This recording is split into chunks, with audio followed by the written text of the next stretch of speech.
sol klabea eta pentagramako notak.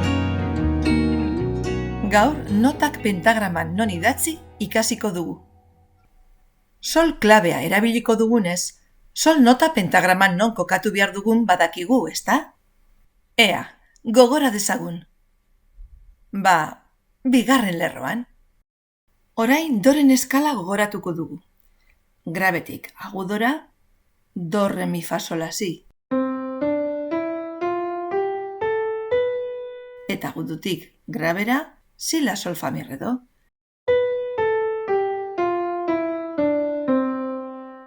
Irakur dezagun orain eskala sol notatik do graberaino. Sol, fa, mi, re, do. Sol notatik do notara 5 nota daude. Pentagramaren bigarren lerrotik lehenengo lerrora zenbatzen badugu, konturatuko gara 3 nota bakarrik sartzen direla pentagraman. Sol, fa eta mi. Re eta do, kanpoan utzirik.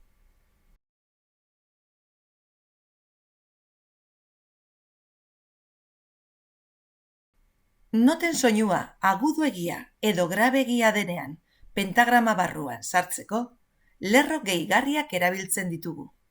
Lerro gehigarrien artean ere tarteak daude. Lerro gehigarriak lerro txiki batzuk dira.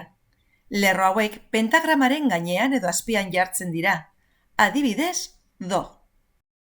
Amaitzeko ikusiko dugu non kokatu behar ditugun notak pentagraman.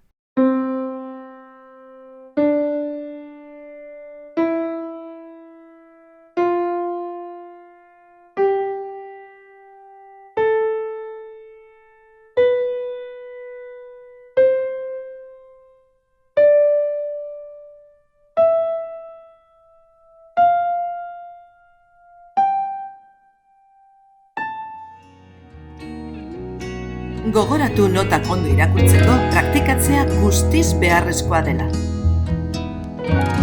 Gaurko amaitu dugu. Ez ahaztu ikasi duzuna. Orain praktikatzera. Laster arte!